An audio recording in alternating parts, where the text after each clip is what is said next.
الحمد للہ وکفی والصلاة والسلام علی عبادہ الذین اصطفی خصوصاً علی افضلہم وخاتم النبیین محمد الامین وعلی آلہ وصحبہ اجمعین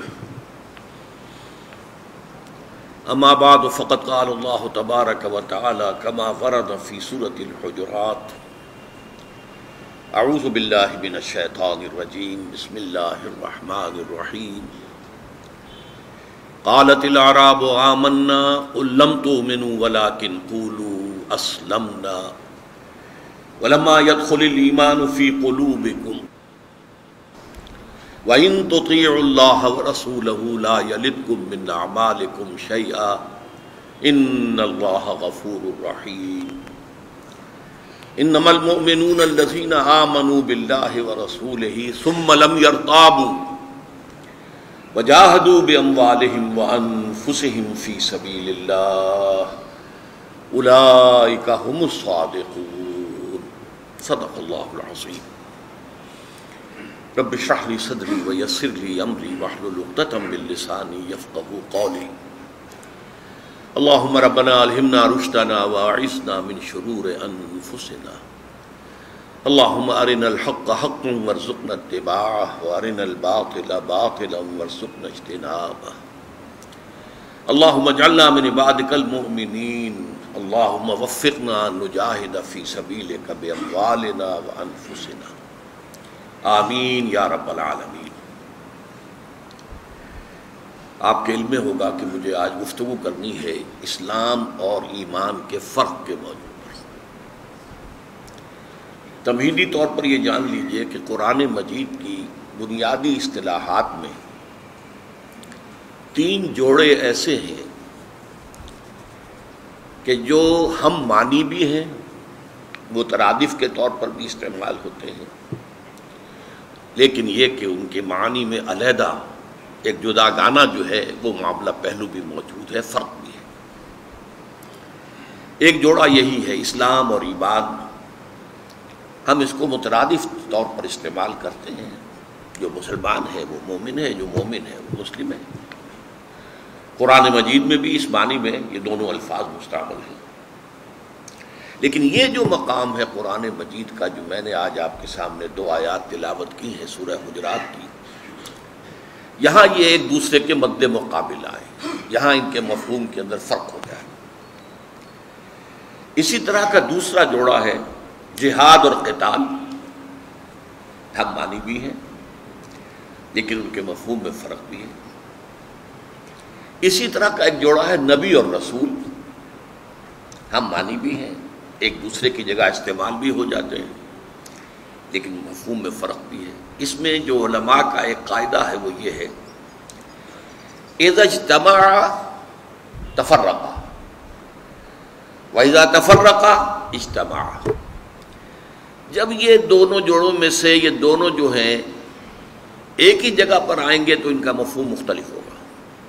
تفرقہ متفرق ہو جائیں گے، علیحدہ ہو جائیں گے۔ علیحدہ علیحدہ انڈیویجولی اگر کوئی لفظ استعمال ہو رہا ہے تو اس میں دونوں مفہوم موجود ہیں، مراد لیے جا سکتے ہیں۔ آج میں اسلام اور ایمان کے بارے میں جو سب سے بنیادی ایشو ہے ہمارا، اور بدقسمتی سے جس کے بارے میں ہمارا ذہن بالکل واضح نہیں ہے، میں کچھ عرض کرنا چاہتا ہوں۔ آیات جو میں نے تلاوت کی ہیں ان کا ترجمہ یہ ہے، قالت الاعراب آمنا، یہ بدو کہتے ہیں، دعویٰ کرتے ہیں کہ ہم ایمان لے آئے۔ قل لم تؤمنوا، اے نبی ان سے کہہ دیجئے تم ہرگز ایمان نہیں لائے ہو، ولکن قولوا اسلمنا، بلکہ یوں کہو کہ ہم اسلام لے آئے ہیں یا مسلمان ہو گئے ہیں یا ہم نے اطاعت قبول کر لی۔ وَلَمَّا يَدْخُلِ الْإِيمَانُ فِي قُلُوبِكُمْ، اور ابھی تک ایمان تمہارے دلوں میں داخل نہیں ہوا ہے۔ وَإِن تُطِيعُوا اللَّهَ وَرَسُولَهُ، اور اگر تم اللہ اس کے رسول کی اطاعت کرتے رہو گے، لَا يَلِدْكُم مِّنْ أَعْمَالِكُمْ شَيْئًا، اللہ تمہارے اعمال کے اجر و ثواب میں کچھ کمی نہیں کرے گا۔ ان اللہ غفور رحیم، اس لیے کہ اللہ غفور ہے، رحیم ہے۔ اب اب اگر تم جاننا چاہتے ہو کہ ایمان کیا ہے، مومن کون ہوتے ہیں، تو اب ڈیفینیشن آ رہی ہے مومن کی. انما المؤمنون الذین آمنوا باللہ ورسولہ ثم لم یرتابوا. مومن صرف وہ ہیں جو ایمان لائے اللہ پر، اس کے رسول پر، پھر شک میں ہرگز نہ پڑے. وجاہدوا باموالہم وانفسہم فی سبیل اللہ، اور جہاد کریں اپنی جانوں اور مالوں کے ساتھ اللہ کی راہ میں. اولئک ھم الصادقون، صرف یہ لوگ سچے ہیں. اب آپ نے دیکھا یہ مقام وہ ہے کہ جہاں کچھ لوگوں کے ایمان کی تو انتہائی تاکیدی نفی کی جا رہی ہے. لم تؤمنوا.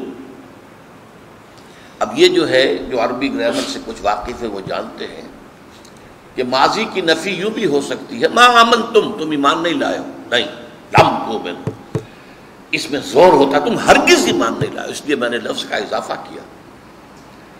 پھر اس پر بھی مزید اضافہ، لما يدخل الایمان فی قلوبکم، ابھی ایمان تمہارے دلوں میں داخل نہیں ہوا. البتہ اسلام تمہارا قبول ہے، ولکن قولوا اسلمنا.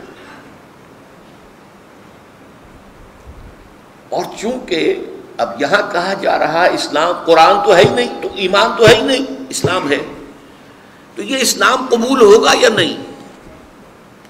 فرمایا کہ اگر تم اللہ اور اس کے رسول کی اطاعت کرتے رہو گے تو اللہ تمہارے اعمال کے اجر و ثواب میں کوئی کمی نہیں کرے گا.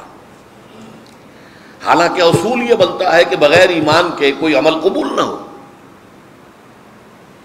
لیکن یہاں چونکہ اس کے خلاف بات کی جا رہی ہے، لہذا حوالہ دیا ہے اللہ کی دو صفات کا، ان اللہ غفور الرحیم، یقیناً اللہ غفور ہے، بخشنے والا، اور رحیم ہے، رحم کرنے والا. تو یہ کنسیشن ہے جو تمہیں دی جا رہی ہے. اب سب سے پہلے یہ سمجھیے کہ یہ کون لوگ تھے جن کے بارے میں یہ بات کہی جا رہی ہے. اس کے لیے آپ کو حیات نبوی، حضور کی حیات دنیاوی کے ایک ذرا سا برڈ آئی ویو لینا چاہیے. مکے کا ابتدائی زمانہ وہ ہے کہ جس میں ایمان لانا گویا کہ معاشرے کو چیلنج کرنا تھا. جو شخص کہتا تھا اشہد ان لا الہ الا اللہ واشہد ان محمد رسول اللہ، اب اس پر مصائب کے پہاڑ ٹوٹنے شروع ہو جاتے تھے. لہذا وہی شخص کہنے کی جرات کرتا تھا اشہد ان لا الہ الا اللہ واشہد ان محمد رسول اللہ، جس کے دل میں ایمان یقین کے درجے میں پیدا ہو چکا ہوتا تھا. تبھی تو وہ تیار تھا ہر صورتحال سے نمٹنے کے لیے. رفتہ رفتہ کچھ مکے کے حالات بھی بدلے، لیکن میں اب دوسری انتہا پر جا رہا ہوں. جب مکہ فتح ہو گیا، اب تمام عرب کے قبیلوں نے سمجھ لیا کہ جب قریش ہار گئے، ختم ہو گئے، تو اب محمد کا مقابلہ صلی اللہ علیہ وسلم کوئی نہیں کر سکتا. لہذا چلو اسلام لے آؤ. It's no use continuing resistance. اب فائدہ کیا ہوگا، ریزسٹ کر نہیں سکتے. لہذا جوق در جوق، قبیلہ در قبیلہ، وفد در وفد آنے شروع ہوئے اور وہ اسلام لے آئے. اسی کا نقشہ کھینچا گیا ہے نا، اذا جاء نصر اللہ والفتح ورأیت الناس يدخلون فی دین اللہ افواجا. جب اللہ کی مدد آ پہنچی اور فتح حاصل ہو گئی، اور آپ نے دیکھا کہ اب لوگ جوق در جوق، فوج در فوج اسلام میں داخل ہو گئے. ظاہر بات ہے کہ ابتدا میں ایمان لانے والوں کی کیفیت ایمانی اور یہ اس دور میں ایمان لانے والوں کی کیفیت ایمانی میں زمین و آسمان کا فرق ہے. اب ویسے تو مدنی زندگی کے آغاز ہی میں ہو گیا تھا، ایمان لانے کا فوری طور پر کوئی مصیبت نہیں پڑتی تھی، اس لیے کہ حضور تو وہاں پر حاکم کی حیثیت سے داخل ہوئے، بے تاج بادشاہ. لیکن یہ بہت زیادہ نمایاں ہو گیا فتح مکہ کے بعد. اب اس کا تجزیہ کیجیے. جو لوگ بھی اس وقت ایمان لائے ہیں فتح مکہ کے بعد، ان کی قلبی کیفیات تین میں سے کوئی ایک ہو سکتی ہے. ایک یہ کہ ان کے دلوں میں واقعی ایمان بھی پیدا ہو گیا ہو، اس کی ہم نفی نہیں کر سکتے. ایک یہ آخری انتہا پہ لیفٹ سائڈ پر، یہ رائٹ سائڈ ہو گیا، لیفٹ سائڈ پر یہ کہ انہوں نے صرف وقتی طور پر سر نیچا کیا ہو اس انتظار میں کہ پھر جب موقع آئے گا تو اٹھیں گے۔ یہ ہر انقلابی تحریک کے ساتھ ہوتا ہے کہ جب وہ تحریک کامیابی کے ساتھ ہمکنار ہوتی ہے تو اس کے کچھ مخالف جو ہیں وہ، جسے پنجابی میں آپ کہتے ہیں نیوی پانا، وہ سر جھکا دیتے ہیں اور پھر منتظر رہتے ہیں کہ کوئی وقت آئے مناسب کہ پھر ہم کھڑے ہوں۔ اب اس وقت تو ہم اس کے سوا کوئی چارہ کار نہیں پاتے کہ ہم جائیں اور اطاعت قبول کر لیں۔ یہ بدنیتی ہو گئی۔ مثبت طور پر ایمان بھی ہو سکتا تھا، منفی طور پر نفاق بھی ہو سکتا تھا کہ دھوکہ دینے ہی کے لیے ایمان لائے، لیکن ان دونوں کے بین بین ایبے ہو سکتا تھا۔ اب میں سمجھتا ہوں کہ بڑی تعداد ایسے ہی لوگوں کی تھی جن کے نہ مثبت طور پر ایمان تھا نہ منفی طور پر نفاق تھا، دل میں کچھ نہیں تھا، نہ ایمان نہ نفاق، صرف اسلام۔ انہوں نے اطاعت قبول کی، نہ کسی بدنیتی سے نہ ہی مثبت طور پر کسی یقین کے تحت۔ یہ درمیانی لوگ ہیں جن سے یہ خطاب ہو رہا ہے۔ اکثر لوگوں نے سمجھا ہے کہ یہاں پر بات منافقین سے ہو رہی ہے، یہ صحیح نہیں ہے، اس لیے کہ منافقین کا کوئی عمل قبول نہیں۔ یہاں کہا جا رہا ہے کہ اس حالت میں بھی کہ تمہارے دل میں ایمان نہیں ہے، اگر تم اطاعت کرتے رہو گے اللہ اور اس کے رسول کی تو اللہ تمہارے اعمال کو قبول کر لے گا، اس کے اندر کوئی کمی نہیں کرے گا، کیونکہ نفاق نہیں ہے اگرچہ ایمان بھی نہیں۔ اس حالت میں اللہ تعالیٰ تمہارے اعمال کو قبول کر لے گا۔ اور اس سورہ مبارکہ کی آخری آیات کے اندر بات واضح کی ہے، اگر یہ اطاعت کرتے رہو گے تو ایمان پیدا ہو جائے گا، نیک نیتی سے اگر اطاعت کرتے رہو گے تو ایمان بھی پیدا ہو جائے گا۔ لیکن اس وقت کی جو صورتحال ہے اس کے بارے میں فرمایا کہ وَإِن تُطِيعُوا اللَّهَ وَرَسُولَهُ لَا يَلِتْكُم مِّنْ أَعْمَالِكُمْ شَيْئًا۔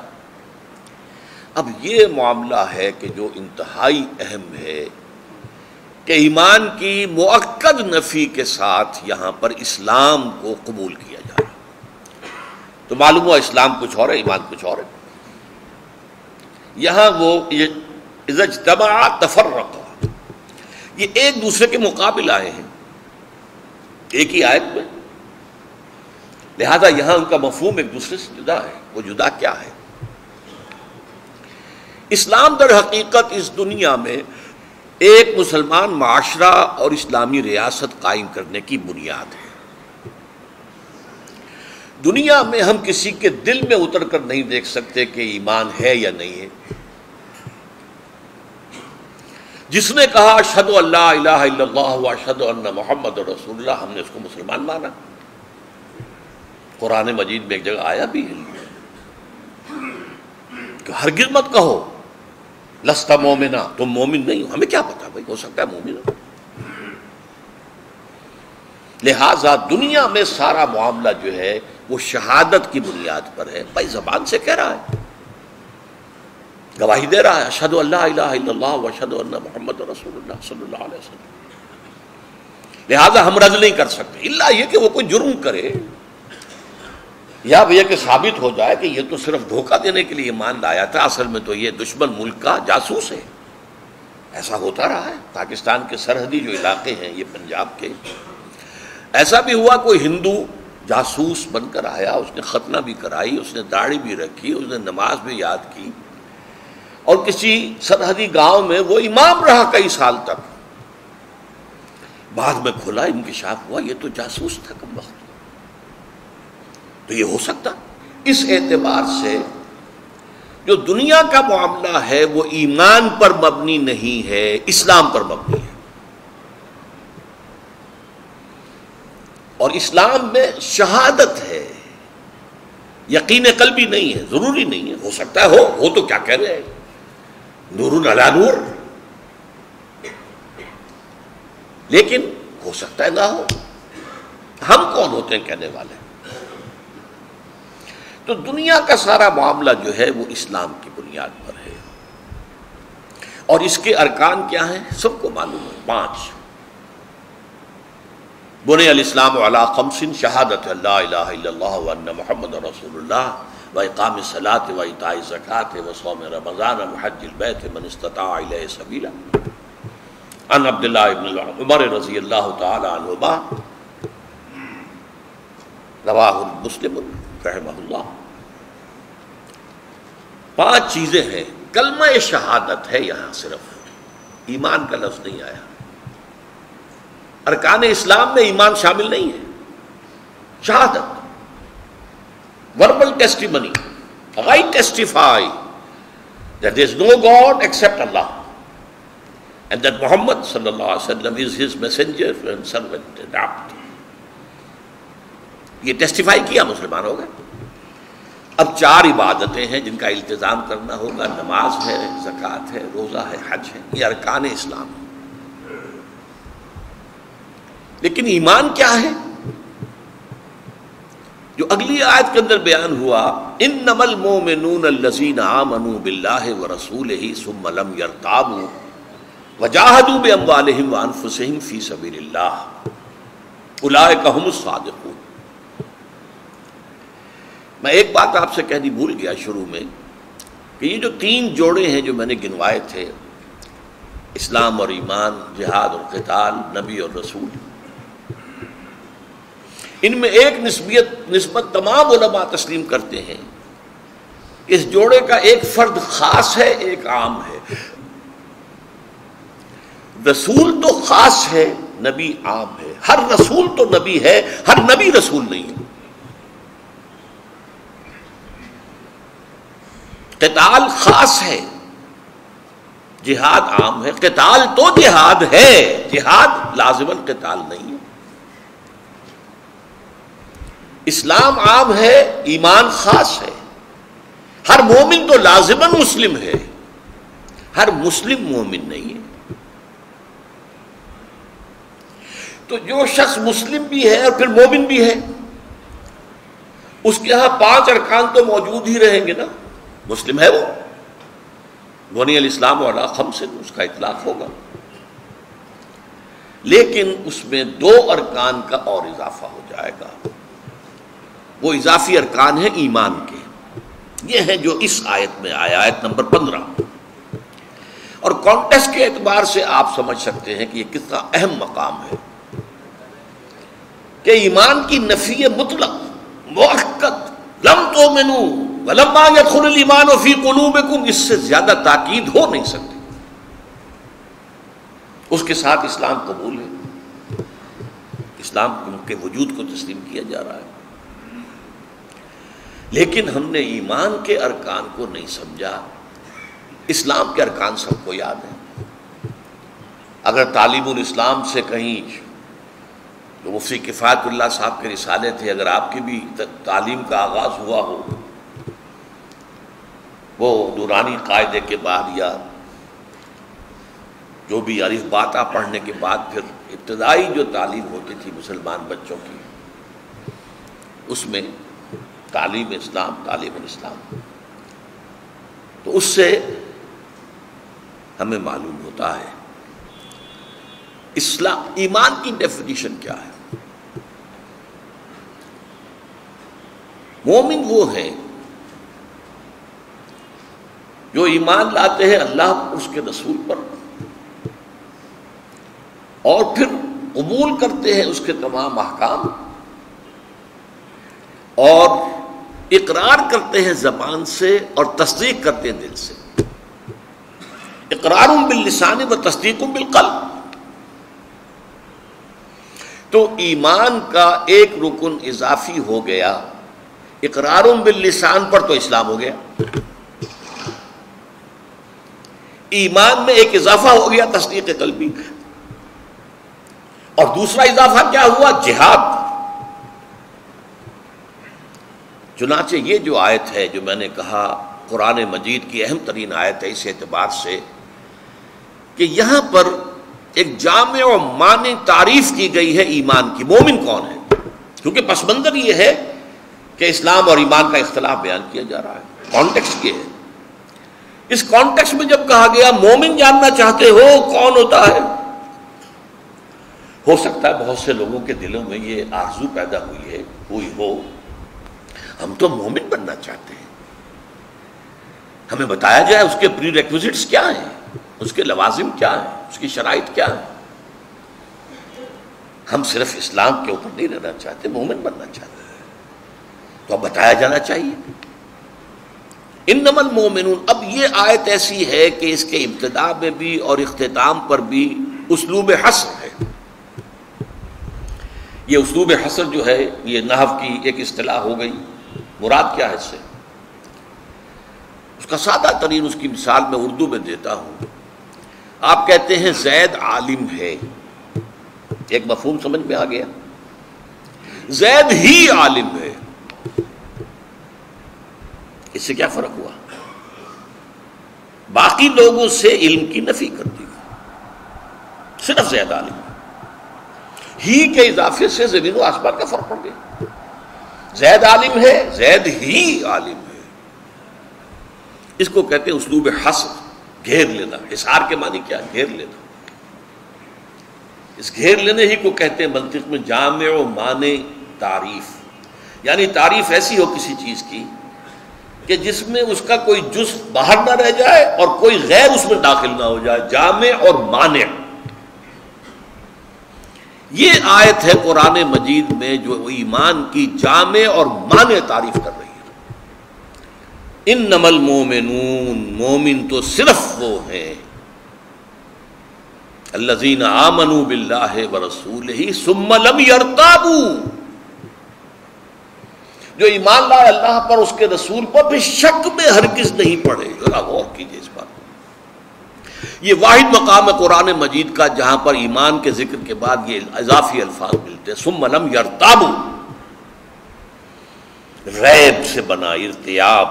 ثم لم یرتابوا، پھر لم ہے یہاں پر، پھر شک میں ہرگز نہیں پڑے. کیا مطلب ہوا؟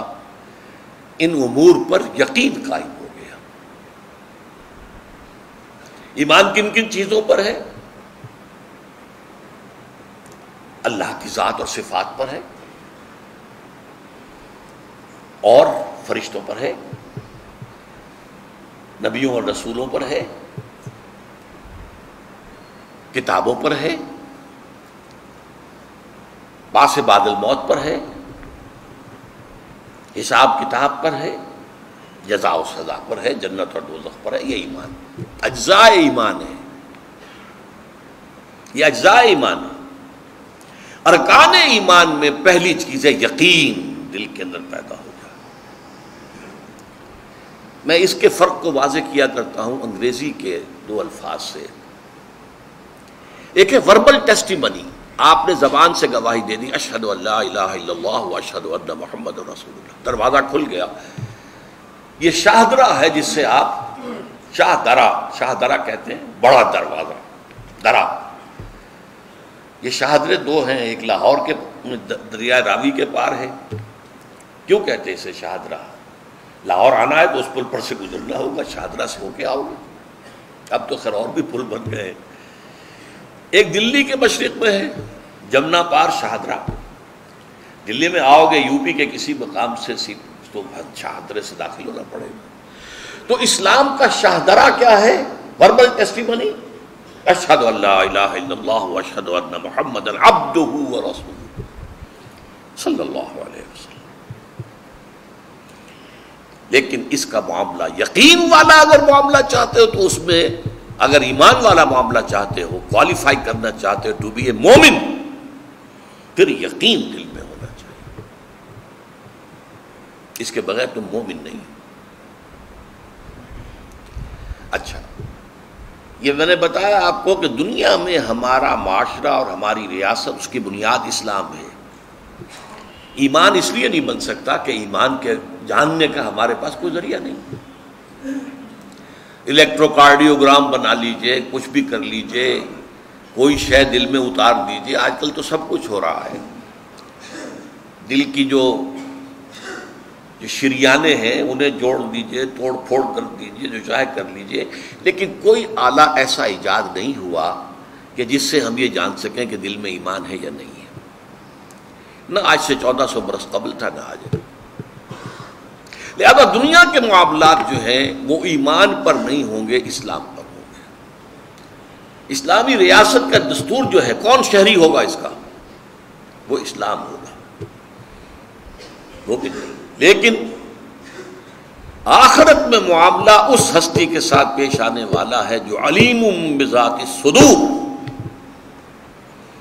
جو جاننے والا ہے اس تمام چیزوں کا جو دلوں میں، سینوں میں موجود ہے۔ وہاں معاملہ ایمان کی بنیاد پر ہوگا۔ کوئی شخص دنیا میں مسلمان تھا، مسلمانوں کا وہ لیڈر تھا، بڑا قائد تھا، سب کچھ تھا، لیکن اگر ایمان نہیں تھا تو اللہ کے ہاں اس کا کوئی مقام نہیں ہے۔ اور یہ میں بتا چکا ہوں کہ اطاعت اگر ہوتی رہے گی تو کچھ نہ کچھ ایمان ضرور پیدا ہو جائے گا۔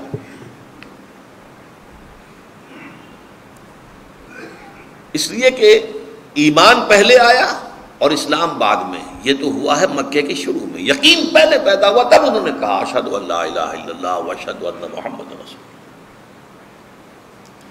اسی لیے جو حدیث جبرائیل ہے جو انتہائی مشہور ہے اور جس کو ام السنہ کہا گیا، سنت کی جڑ اور بنیاد، اس کی روایتوں میں فرق ہے کہ حضرت جبرائیل نے پہلے سوال کیا اخبرنی عن الاسلام، اور پھر کہا اخبرنی عن الایمان، اور یہ بھی ترتیب ہے کہ پہلے کہا اخبرنی عن الایمان اور پھر کہا اخبرنی عن الاسلام۔ جو مکے کے سابقون الاولون تھے ان میں ایمان یقین والا پہلے پیدا ہوا، اسلام بعد میں آیا۔ اور یہ جو لوگ تھے بعد میں ایمان لانے والے، ان کے اندر اسلام پہلے آ گیا، پھر اگر انہوں نے اطاعت جو ہے بغیر کسی دھوکے کے، بغیر کسی نفاق کے جاری رکھی، اور یہ اطاعت کلی اطاعت ہوگی، جزوی نہیں۔ جزوی اطاعت اللہ کے قبول ہی نہیں۔ افتؤمنون ببعض الکتاب وتکفرون ببعض فما جزاء من يفعل ذلك منكم الا خزي في الحياة الدنيا ويوم القيامة يردون الى اشد العذاب۔ تو کیا تم ہماری کتاب اور شریعت کے ایک حصے کو مانتے اور ایک کو نہیں مانتے؟ تو جو کوئی بھی تم میں سے یہ حرکت کرے گا اس کی سزا اس کے سوا کچھ نہیں کہ دنیا میں ذلیل و خوار کر دیے جائیں اور آخرت میں سب سے شدید ترین عذاب میں جھونک دیے جائیں۔ وَمَا اللَّهُ بِغَافِلٍ عَمَّا تَعْمَلُونَ، اور اللہ کو غافل اور بے خبر نہیں ہے جو تم کر رہے ہو۔ اپنی داڑھیوں کی لمبائی سے اور اپنے حجوں کی تعداد سے تم اللہ کو دھوکہ نہیں دے سکتے۔ اسے معلوم ہے تم سودی کاروبار کرتے ہو، تمہارا کھانا حرام کا ہے، لیکن یہ اگر اطاعت کلی ہے تو ایمان پیدا ہو جائے۔ البتہ یہاں اسلام پہلے آیا اور اس پر اطاعت ہوئی، اور اطاعت کے نتیجے میں ایمان پیدا ہو جائے۔ اب اگر پیدا ہو گیا ہے تو اس کا ایک طریقہ کیا ہوگا؟ اتر جائے گا دل میں۔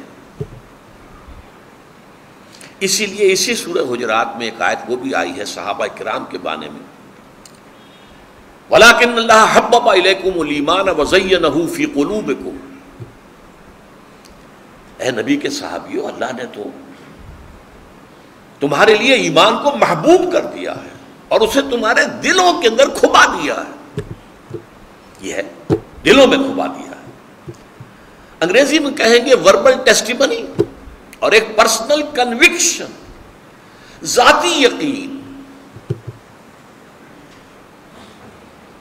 انما المؤمنون الذین آمنوا باللہ ورسولہ، اسلوب حصر، مومن تو صرف وہ ہیں جو ایمان لائے اللہ پر، اس کے رسول پر، ثم لم یرتابوا، پھر انہوں نے ہرگز شک نہیں کیا۔ اور اس کا ایک دوسرا رکن کیا ہے؟ وہ عمل سے متعلق ہے۔ جیسے اسلام کا پہلا رکن ایمان کی وربل اٹیسٹیشن ہے، شہادت اللہ کے اور اللہ کے رسول کی، اور بقیہ 4 اعمال ہیں، نماز، روزہ، زکوٰۃ، حج۔ یہاں پر بھی ایمان کا رکن اول یقین قلبی، اور رکن ثانی عمل میں جہاد فی سبیل اللہ، وجاہدوا فی سبیل اللہ باموالہم وانفسہم۔ وجاہدوا باموالہم وانفسہم فی سبیل اللہ، اور جہاد کیا انہوں نے اپنے مالوں اور جانوں کے ساتھ اللہ کی راہ میں۔ اور اس پر پھر حصر پر ختم ہو رہی ہے آیت، یعنی جیسے ہم کہتے ہیں نا بریکٹ شروع اور بریکٹ بند، بریکٹ کے اندر اب ساری اقدار آ گئی ہیں، تو بریکٹ شروع بھی ہوئی ہے حصر سے، انما المؤمنون، مومن تو صرف ہو گئے، اور بریکٹ بند ہو رہی ہے پھر اسلوب حصر سے، اولئک ھم الصادقون، صرف یہ لوگ سچے ہیں۔ کس چیز میں سچے ہیں؟ سچا ہونا ایک بڑا وسیع مفہوم کا حامل لفظ ہے۔ آپ فارسی میں کہتے ہیں راست گو، راست باز، راست رو، سیدھی راہ پہ چلنے والا، صحیح سچا عمل کرنے والا، صحیح بات سچی بات کہنے والا۔ صداقت صرف زبان سے نہیں ہے، صداقت پورے وجود سے ہوتی ہے۔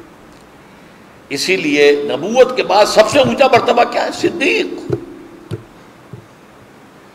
صدق اس کی پوری شخصیت کے اندر رچ بس جاتا ہے۔ نبوت کے بعد صدیق، پھر شہداء، پھر صالحین۔ فاولئک مع الذین انعم اللہ علیہم من النبیین والصدیقین والشہداء والصالحین وحسن اولئک رفیقا۔ جہاد دوسرا رکن ہے۔ جہاد ہے تو ایمان ہے، اور جہاد نہیں ہے تو ایمان نہیں ہے۔ میں بہت کیٹیگوریکل باتیں کر رہا ہوں، ورنہ بات سمجھ میں نہیں آئے گی۔ اب دیکھیے اس وقت کے حالات کا جائزہ لیجیے۔ مسلمان 1.25 ارب 1.5 ارب کے درمیان ہے، 125 کروڑ یا 150 کروڑ کے درمیان مسلمان دنیا۔ مسلمان تو ہے، کیا مومن بھی ہیں؟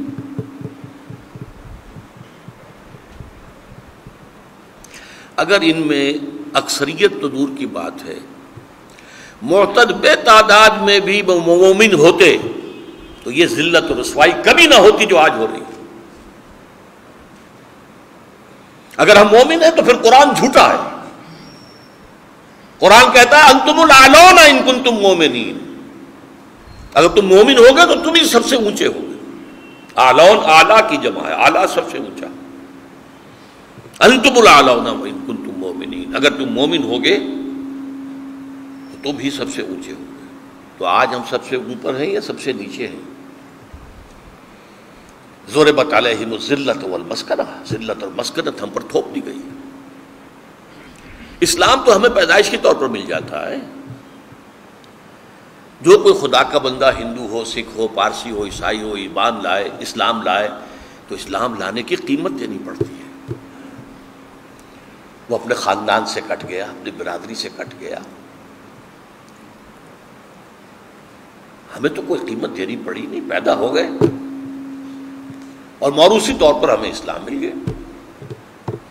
لیکن ایمان موروثی طور پر نہیں ملتا،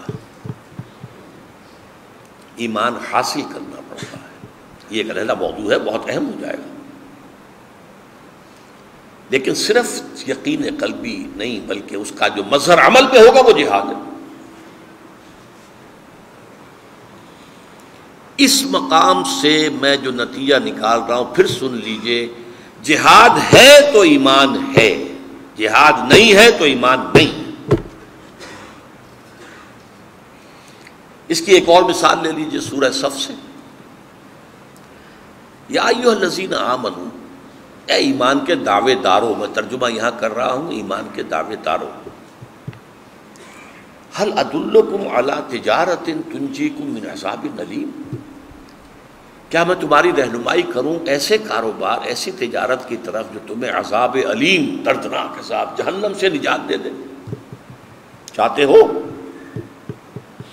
تو سن لو، تؤمنون باللہ ورسولہ، ایمان رکھو یا ایمان لاؤ اللہ پر اور اس کے رسول پر، وتجاہدون فی سبیل اللہ باموالکم وانفسکم، اور جہاد کرو اللہ کی راہ میں اپنے اموال اور اپنی جانوں کے ساتھ۔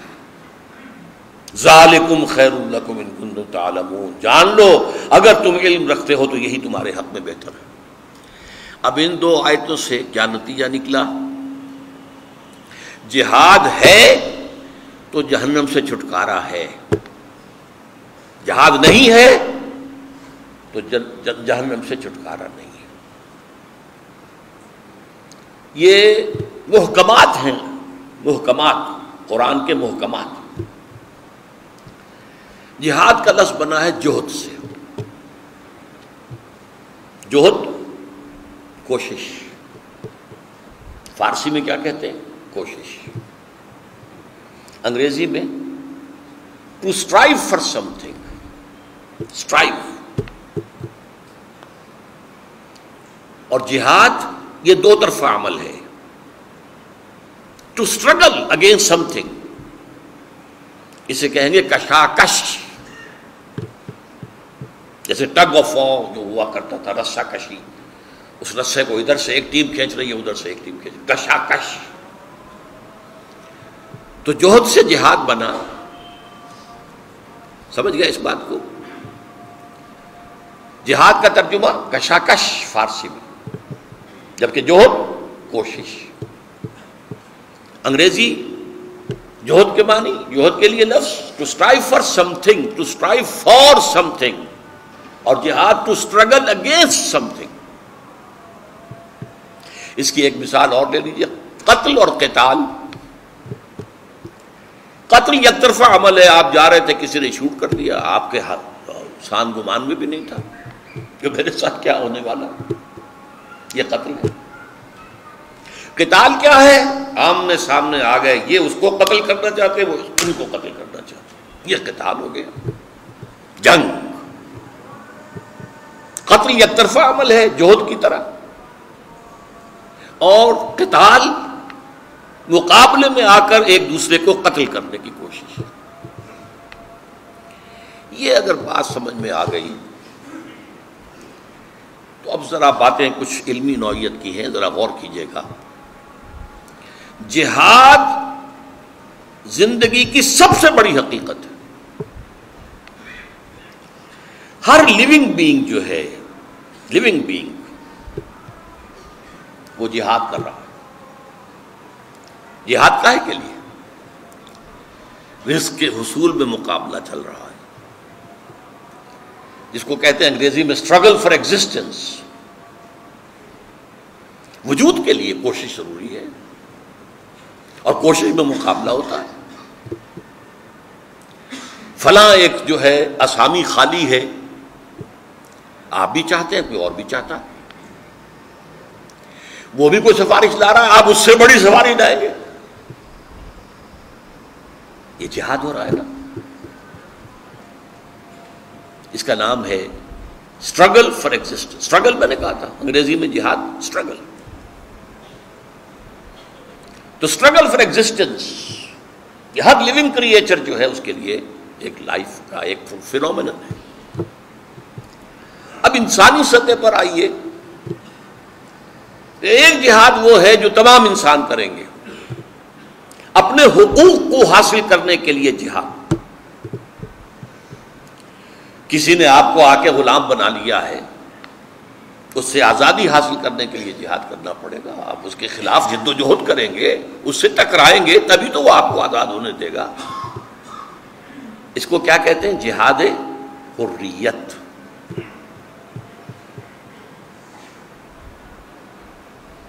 جہاد زندگانی کافر بھی کرتا ہے، وہ جو اسٹرگل فار ایگزسٹنس ہے، اس کو اقبال نے کہا جہاد زندگانی، زندگی کا جہاد۔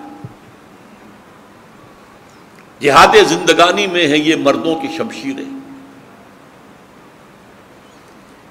تو جہاد زندگانی ایک غیر مسلم بھی کر رہا ہے اور مسلمان بھی کر رہا ہے۔ فرق کیا ہوگا؟ مسلمان شریعت کے تابع رہ کر وہ جہاد کرے گا، حرام ذریعے سے نہیں کمائے گا، حلال سے کمائے گا، جبکہ غیر مسلم کے لیے کوئی قید نہیں ہے۔ اسی طرح جہاد حریت، جہاد حقوق، سیلف ڈٹرمینیشن، خود اختیاری حاصل کرنا، اس کی جد و جہد وہ غیر مسلم بھی کریں گے، مسلمان بھی کریں گے۔ جو یورپین کولونیلزم ہم پر مسلط تھا پورے ایشیا پر، اس سے نجات حاصل کرنے کے لیے ہندوؤں نے بھی جہاد کیا، جہاد حریت، جہاد آزادی مسلمانوں نے بھی کیا، عیسائیوں نے بھی کیا، افریقی ممالک کے اندر بہت سے جو عیسائی تھے انہوں نے جہاد کیا، کہیں قتال کی نوبت بھی آ گئی۔ الجزائر والوں نے کتنی جنگ کی ہے، کتنی جانیں دی ہیں، تب جا کر جو ہے فرانسیسی ان کو چھوڑنے پر آمادہ ہوئے، آزادی حاصل ہوئی۔ یہ ہے جہاد حریت۔ غیر مسلم بھی کرے گا، مسلم بھی کرے گا، لیکن مسلم اللہ کی شریعت کے حدود کے اندر کرے گا۔ یہ فرق ہوتا جائے گا۔ جب اللہ کے حدود کے اندر وہ جہاد زندگانی کر رہا ہے تو اس کی زندگی عبادت بن جاتی ہے، اور جب وہ اللہ کی حدود کے اندر شریعت کے دائرے کے اندر جہاد حریت کر رہا ہے تو بھی وہ عبادت ہے۔ تیسرے لیول پر ہے نظریاتی جہاد۔ ایک ایمان ہے، ایک شرک ہے، یہ کوئی ایگزسٹ نہیں کر سکتے۔ ایمان اور شرک میں تو تصادم ہوگا۔ ایک مومن کوشش کرے گا کہ شرک ختم ہو جائے، مشرکانہ خیالات، مشرکانہ اوہام ختم ہو جائے، مادہ پرستی ختم ہو جائے، دنیا پرستی ختم ہو جائے، شہوت پرستی ختم ہو جائے، بت پرستی ختم ہو جائے، دولت پرستی ختم ہو جائے، غلط نظریات، غلط فلسفے یہ ختم ہو جائے۔ یہ اگلا لیول ہے۔ جیسے کہ کمیونسٹ کوشش کرتا تھا کہ مارکسزم پھیلے پھیلے پھیلے پھیلے تھا، اس لیے کہہ رہا ہوں کہ اب وہ ایک ماضی کا فینومینن بن گیا ہے۔ ویسے کہیں کہیں دنیا میں آج بھی موجود ہے، کیوبا میں آج بھی ہے، کچھ تھوڑی سی رمق اس کی ابھی چین میں بھی ہے، لیکن اصل میں جو اس کی جنم بھومی تھی رشیا اور USSR کو تو مر چکے، ختم ہو گئے۔ تو یہ ہے نظریاتی جہاد۔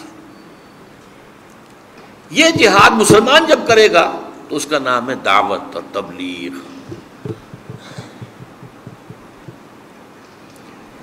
لیکن اس سے پہلے اللہ کا بندہ بننے کے لیے جو جہاد کرنا پڑے گا وہ نفس کے خلاف کرنا پڑے گا۔ ان النفس لامارۃ بالسوء، نفس تو کہتا ہے لو جی لو، رشوت لو، کاہے کو تم ہاتھ روک رہے ہو، ابھی بڑا بچوں کی فیسیں دینی ہے، فلاں یہ کرنا، اس وقت تو نہیں ہے کچھ، لو اپنے نفس کے خلاف جہاد کرنا پڑے۔ اسی لیے حضور نے فرمایا ای الجہاد افضل یا رسول اللہ، پوچھا گیا آپ سے سب سے افضل جہاد کون سا ہے حضور؟ آپ نے فرمایا ان تجاہد نفسک فی طاعت اللہ، سب سے اونچا، سب سے افضل جہاد، اونچا نہیں افضل، سب سے اونچا جہاد قتال فی سبیل اللہ ہے، لیکن سب سے افضل جہاد اپنے نفس کے خلاف ہے کہ اسے اللہ کا مطیع بناؤ۔ افضل میں اعلیٰ میں فرق ہے۔ فرض کیجئے 100 منزلہ عمارت ہے، اس میں سب سے اہم پہلی منزل ہے، پہلی ہوگی تو دوسری ہوگی تو تیسری، اوپر کا دار و مدار تو اس پہلی منزل پر ہے نا۔ سب سے اونچی 100ویں منزل ہوگی۔ تو اہمیت اور افضلیت میں جہاد، نفس کے خلاف جہاد، معاشرے کے خلاف جہاد۔ معاشرہ جا رہا ہے دنیا پرستی کے رخ پر، مادہ پرستی کے رخ پر، آپ جانا چاہتے ہیں خدا پرستی کے رخ پر، تصادم ہوگا کہ نہیں ہوگا؟ کشمکش کرنی پڑے گی۔ زمانہ باتنا سازت تو با زمانہ بے ساز۔ ایک طرز عمل یہ ہے کہ زمانہ تمہارے ساتھ سازگاری نہیں کر رہا ہے، تم زمانے کے ساتھ سازگاری کر لو، فرکشن ختم ہو جائے گی۔ اور ایک یہ ہے زمانہ باتنا سازت تو با زمانہ ستیز، زمانہ تمہارے ساتھ سازگار نہیں ہے تو زمانے سے جنگ کرو، اپنے موقف پر ڈٹے رہو۔ آپ کو معلوم ہے کہ ایک طرف موب جا رہا ہے، ہجوم، اگر آپ بھی اسی طرف جا رہے ہیں تو آپ کو خود بخود وہ موب ہی دھکا دیتا ہوا لے جائے گا، اور اگر آپ اس کے خلاف چلنا چاہیں، وہ ادھر جا رہا ہے موب اور آپ ادھر آنا چاہتے ہیں، تو جو کچھ ہوتا ہے حج میں رمی جمارات پر وہ کیوں ہوتا ہے؟ ادھر سے آنے والے جو ہیں وہ زور لگاتے ہیں، ادھر سے ریلا آتا پیچھے لے جاتا، زور لگا کر چند قدم آگے بڑھے، موت کا زور آیا اور پیچھے لے گئے۔ یہ کشاکش ہے، مسلسل کشاکش ہے معاشرے کے ساتھ۔ پھر تیسری ایک قوت ہے غیر مرئی، شیطان لعین اور اس کے ایجنٹ جو جنات میں سے ہیں۔ یہ تو غیر مرئی ہے، ہم دیکھ نہیں سکتے، لیکن اس کے انسانی ایجنٹ بھی ہیں، وہ ہمیں نظر آتے ہیں، جو بے حیائی پھیلانا چاہتے ہیں، جو کفر اور شرک کو عام کرنا چاہتے ہیں، جو اسلام کی بےخکنی کرنا چاہتے ہیں۔ بہرحال جہاد پہلے لیول پر نفس کے خلاف، معاشرے کے خلاف، شیطان کے خلاف، دوسرے لیول پر دعوت، تبلیغ، اسلام کے نظریات کو پھیلانا، باطل نظریات کی نفی کرنا۔ جان لگے گی، وقت لگے گا، پہلے آپ دین سمجھیں گے تو آگے سمجھائیں گے اور پھیلائیں گے، قرآن پڑھیں گے تو آگے پڑھائیں گے، لہذا اس میں وقت بھی لگے گا، محنت بھی، صلاحیت بھی، قوت بھی، ٹائم بھی، سب کچھ ہوگا۔ آخری جہاد جو ہے وہ نظام کا جہاد ہے، یہ سب سے اونچا جہاد ہے۔ ایک نظام بادشاہی، ایک نظام جمہوری۔ اب جمہوری قوتیں زور لگا رہی ہیں کہ بادشاہی نظام ختم ہو جائے اور جمہوری نظام آ جائے، لیکن کیا آسانی سے آ جائے گا؟ یہ نظام کی کشاکش ہے، اس میں بھی غیر مسلم بھی ہیں، مسلم بھی ہیں۔ بادشاہ ایران جو بھاگا ہے تو اس وقت جب کہ 20,000 سے لے کر 30,000 تک ایرانیوں نے جانیں دے دی، تب بھاگا ہے۔ یہ نظام، حالانکہ وہ بھی شیعہ تھا، باقی نظام سب شیعہ تھے، مذہبی تو نہیں تھا کوئی اختلاف، نظام کا اختلاف تھا، بادشاہی نظام نہیں چاہیے۔ زار کی فوجوں کے خلاف بولشویکس جو کھڑے ہوئے، قربانیاں دی ہزاروں نے، وہ شہنشاہیت کے خلاف، اور کمیونسٹ نظام قائم کیا۔ یہ ہے نظام کا ٹکراؤ۔ کمیونزم کا نظام بخلاف سرمایہ داری، جمہوریت کا نظام بخلاف بادشاہی اور شہنشاہیت، اسلام کا نظام بخلاف کفر، طاغوت۔ یہ قائم کرنے کی جدوجہد، یہ جہاد کی سب سے اونچی منزل ہے، اس لیے کہ اس میں جان دینے کا مرحلہ بھی آتا ہے۔ نفس جہاد میں آپ کا جان تو نہیں جائے گی نا، معاشرے سے جہاد میں بھی بس یہ ہے کہ آپ نکو بن جائیں گے، آپ کو دقیانوسی کہا جائے گا، دوسرے لوگ روشن خیال اپنے آپ کو کہیں گے، بس یہی ہوگا۔ شیطان سے بھی جنگ میں جان نہیں جاتی، دعوت و تبلیغ میں بھی جان جانے کا اندیشہ نہیں ہے۔ نظام بدلنے میں جانیں دینی پڑیں گی، تب نظام بدلے گا۔ اسلام کا نظام آیا اور شرک کا نظام ختم ہوا، صحابہ کرام نے سینکڑوں کی تعداد میں جانیں دی ہیں، تب ہوا۔ یہ جہاد کی، قتال فی سبیل اللہ جہاد کی بلند ترین منزل ہے۔ اب یہاں جہاد قتال میں بدل گیا ہے۔ قتال تو جہاد ہے، جہاد ہی پر تو ہے۔ سب سے پہلی منزل تو نفس کے خلاف جہاد تھا کہ نہیں؟ تو یہ جو ہے قتال فی سبیل اللہ اس کے بعد آئے۔ سب سے اونچی منزل جہاد کی قتال فی سبیل اللہ۔ یہی وجہ ہے سورہ صف میں دیکھیے جہاد اور قتال فی سبیل اللہ کے موضوع پر قرآن مجید کی جامع ترین سورت سورہ صف ہے۔ اس کی 2 آیتیں میں آپ کو سنا چکا ہوں۔ یا ایھا الذین آمنوا هل ادلکم علی تجارۃ تنجیکم من عذاب الیم تؤمنون باللہ ورسولہ وتجاہدون فی سبیل اللہ باموالکم وانفسکم۔ یہ جہاد فی سبیل اللہ آیت نمبر 4 میں آیا ہے ان اللہ یحب الذین یقاتلون فی سبیل اللہ کأن فی سبیلہ کأنہم بنیان مرصوص.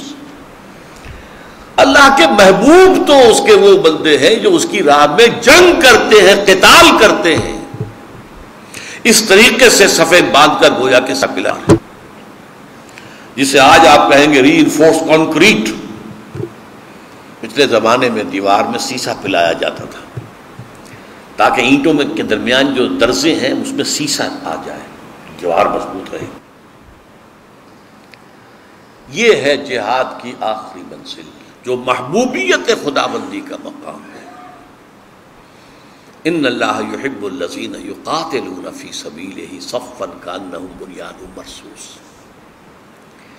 اللہ کو محبوب تو ہے اپنے وہ بندے جو قتال کرتے ہیں اس کے راستے میں، ایسے صفیں باندھ کر کے جیسے سیسا پلائی ہوئی دیوار ہے، ان میں کو رکھنا ڈالنا ممکن نہیں.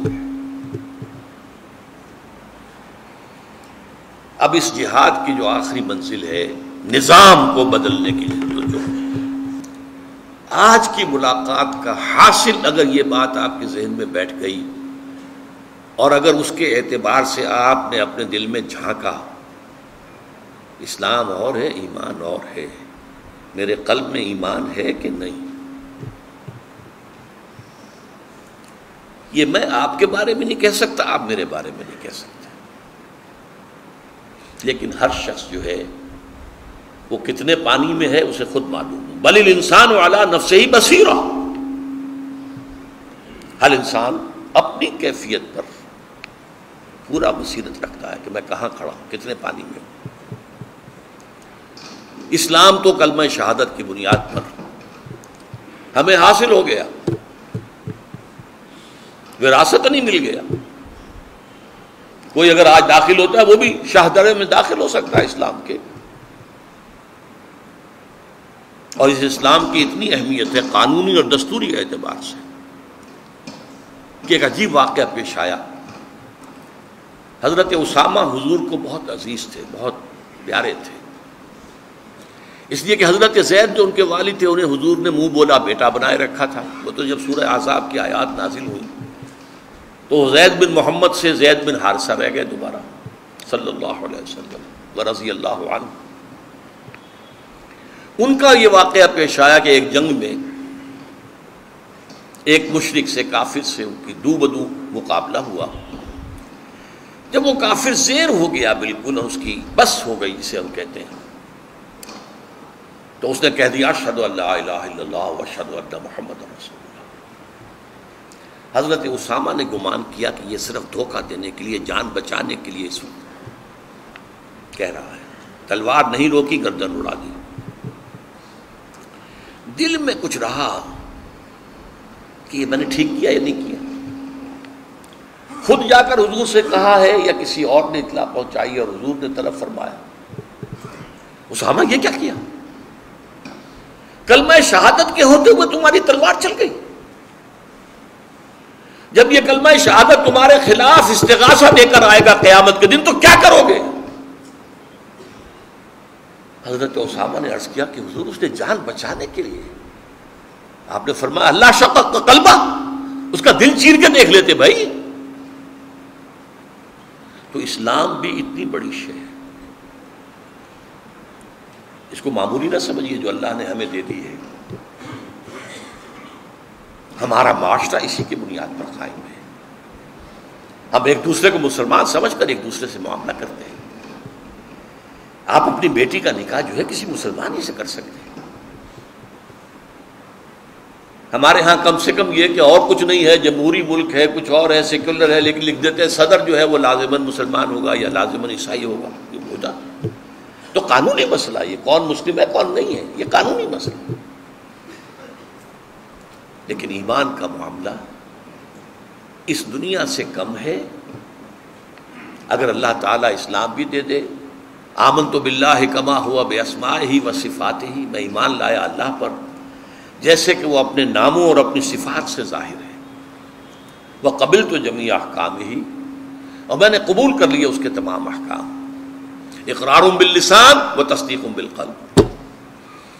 یہ دونوں شرطیں میں پوری کر رہا ہوں کہ میرے دل میں بھی یہ ایمان ہے، تصدیق ہے، اور میری زبان پر بھی یہ اقرار ہے۔